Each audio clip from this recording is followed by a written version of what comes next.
During the 18th and 19th century, coal was the lifeblood of England, and it fueled its industrial revolution. Throughout England, coal was much easier to mine than elsewhere in Europe. The primary reason for this is that in England, coal sat close to the surface, and as a result, was relatively easy to extract. Of course, mines got deeper as coal became more and more difficult to locate. Your name is Charles Hodge, and you were born in 1787 in the parish of Teignmouth, Northumberland. In your early 20s, you would start a diary of your career at sea. In it, you would detail life on board ships in the British merchant and Navy fleet. You would include watercolors of flags, ships, various ports of call, and your adventures there. And so, the diary would remain hidden in your family's collection for almost a dozen generations, lost to the annals of history. That is, until surfacing at an auction in 2008. At long last, your story would be told. Your father had spoken to you often about being a collier, and while he appreciated your enthusiasm to want to follow in his footsteps, he wanted more from and for you. He'd asked your uncle to ensure that you did not end up in the mines as he did. Your uncle, a man of some wealth when compared to the rest of your family, worked as a supercargo for a small band of merchants out of London who dealt with exporting and importing goods from the Far East, most notably from the far-off land known as China. Your father had stopped mining due to becoming sick and had died just a couple of years ago in 1798, some scant days before your 11th birthday. Your uncle then moved the family to Newcastle. And so began your life as a working sailor on one such ship, the Cordelia. The port of Newcastle upon Tyne, much smaller than London's, but was very large and congested with all manner of ships in its own right. The Cordelia was an older retrofitted Navy ship. The captain of the ship, a man by the name of John King. He appeared a good man. His first mate, however, was the very brutish-looking first mate by the name of Charles McGee. The second mate, a great sailor, about age 30. He was very hard on you and the rest of the boys being the two other boys, Henry Dow and William Hickling. Both were larger and a few years older than you. The meanest of these men, however, was the carpenter. He occupied space in the steerage, and this would be where you were also housed. In addition to these, there were 8 old sailors and 6 green hands. The only other individuals, the dark-colored cook, a steward, and your uncle, Mr. John Hodge. On the morning of the day before you were to head south, you received your first order from the first mate, McGee. "Boy, coil up that rigging." You were completely puzzled as you thought that the shrouds were the rigging, and looking up at them, you had no idea how to coil them.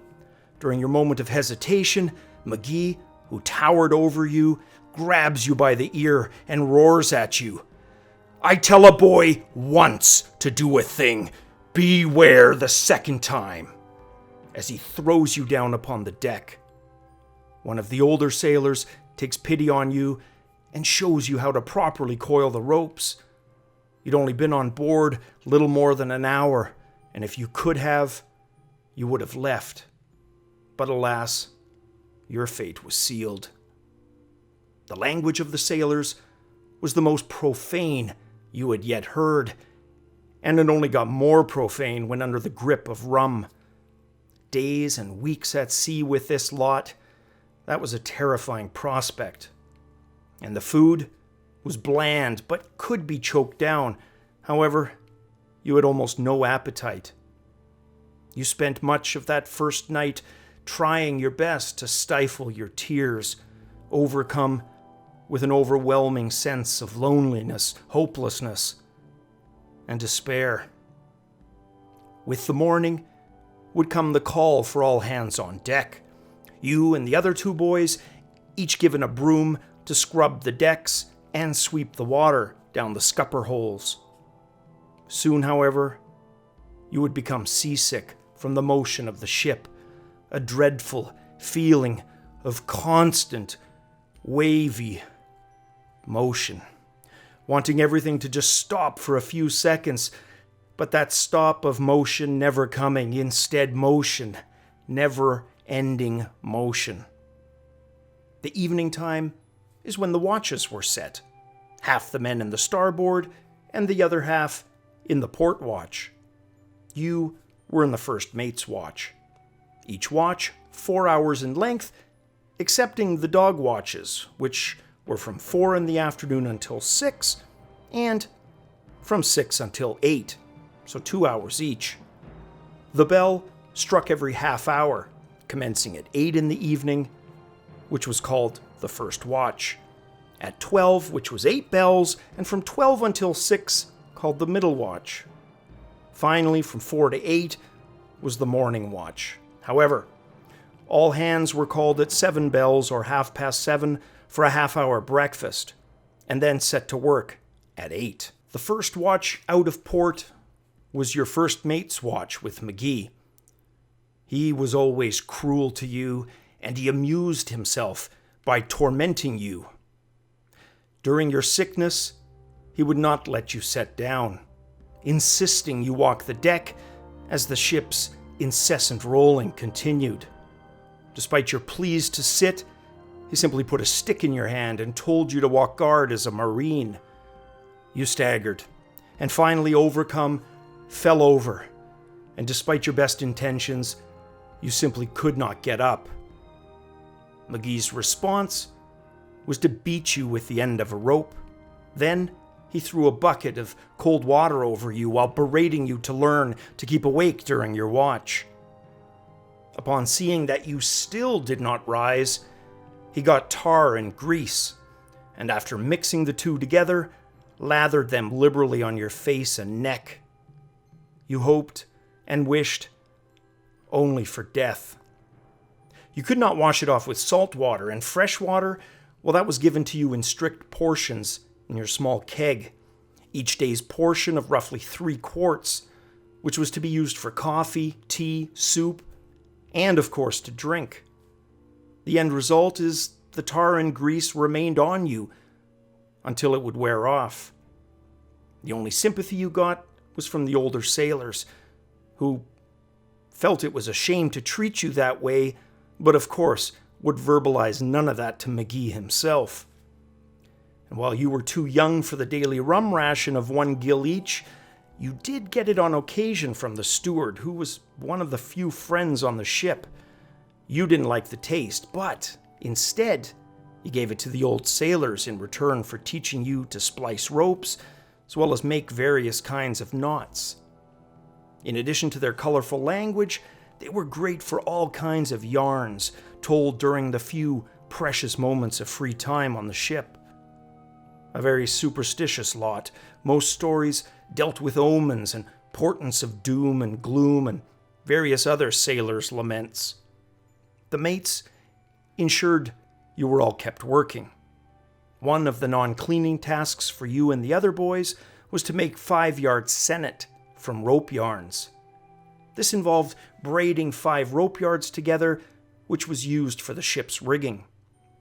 During the voyage, it felt as if you'd made enough rope to circle the globe many times over. On one occasion, you won a £1 bet to climb and fix the end of the sail pole. McGee, upon hearing of your win, not only took the dollar from you and called you stupid, but gave you a severe whipping. This didn't deter you from your newfound love for climbing the ship's sails and masts, becoming more confident as the voyage continued. It also had the side benefit of developing your arm muscles, and you felt your safest climbing as long as you could hold fast onto the rope. The other boys were not treated as poorly as you. Time wore on, and when the ship had been out a little over a month, you'd gotten used to the treatment. You were called the boy, and while the old sailors were kind, the carpenter would have you wait on him for food, clean up after him, and soon you began to hate him, despise him, loathe him. One day, as your Uncle John was passing the steerage hatch and looked in to say, "Carpenter, why don't you flog that boy?" That was the first time you'd heard your uncle's voice during the journey. It provided the carpenter with what he thought was his full right to pound you even further. However, before the voyage's end, you would be strong enough to pound him. But for now, you would bide your time. Weeks passed, and your ship neared the equator to pass over. Honoring the tradition, your captain gives the crew extra grog that day. And the oldest of the sailors, a Mr. Jack Campbell, rigged himself up as Neptune. He used the rope yarns to extend his own hair and had grown his beard out for the occasion. Upon his head, he had fashioned a crown of sorts and was carrying a large trident. He had climbed over the bow-side deck for dramatic effect, dripping with wet as the father of the sea. He was there to christen those of you who had not yet crossed over the line.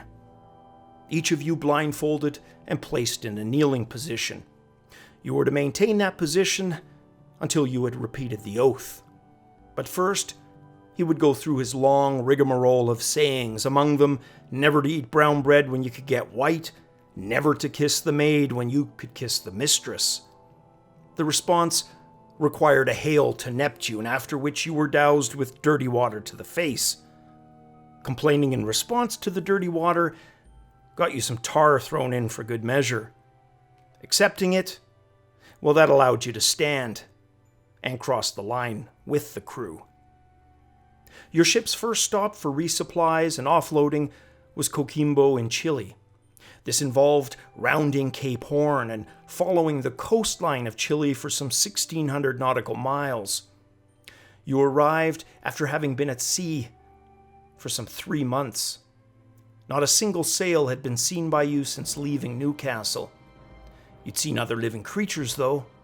In the water, both dolphins and whales had been observed on multiple occasions.